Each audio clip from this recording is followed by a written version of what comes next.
Well, iPads, video games, sure, we want to get the kids the best toys on the market, but are they really that much better for your child's development?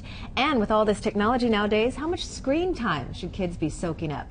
And joining us this morning with a house call is child psychologist and a mom of 4, Dr. Heather Wittenberg. And thanks so much for joining us this morning. So I know we're all guilty of this, all the moms who say, well, you know, we want to get our kids the best toys out there. And, you know, the kids always want what they see on TV, all those great computer toys, all the digital stuff. But what you're saying is that that's not really necessary. You can really ditch the guilt, because simpler is better and less is more. What we need to do as parents is try to encourage our kids to get smarter and to be more creative, and simpler is better. So if you're going to give them a toy that you press a button and it does all sorts of stuff and entertains them, that's only going to last for a short period of time, and then they're going to be bored and want the next one, and they're not learning anything from that. But if we can get over the hump as parents of, you know, giving them something simpler, something that they're going to have to actually work at, it's actually going to help them be more creative and solve problems and learn and be a brain booster, actually. And so things simple, when you're saying simple, blocks, Legos, Lego type building toys where you can make all sorts of different, you know, you can make 1,000,001 different combinations with simple blocks. Blocks for little ones where you're learning letters and numbers as well as motor skills, building motor skills by building.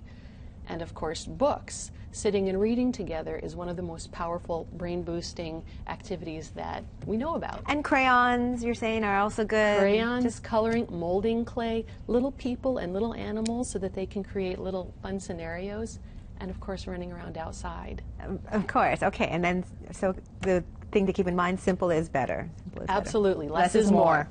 Okay, how about screen time for television? I know that sometimes that letting them watch TV is just that one break from mom or dad. And that's okay if you're going to use it once in a while, sort of strategically. With young children, up to about an hour a day, you don't need to feel guilty about it. But I'm talking about a combination of devices. So it's not an hour on TV plus an hour on your smartphone playing Angry Birds plus an hour over here on the iPad. But it's sort of a combined about an hour is really okay. I mean, we live in a technological world, and most of us parents want our children to be fluent in that language of technology. But you see, the other extreme is when they have too much, they go over that sort of cliff and they become these kind of zombies, and you can't bring them back from the edge there. So not too much. You don't need to say none, but a moderate amount, as long as they're also getting outside with their friends, doing things in the real world. All right, great advice. Thanks, Dr. Heather, for coming in this morning. And if you have any specific questions you need to ask Dr. Heather, she's available on her website, babyshrink.com. And to see this interview again, you can just head to the top video section of our website, kitv.com. It's now 6:17. We'll be right back.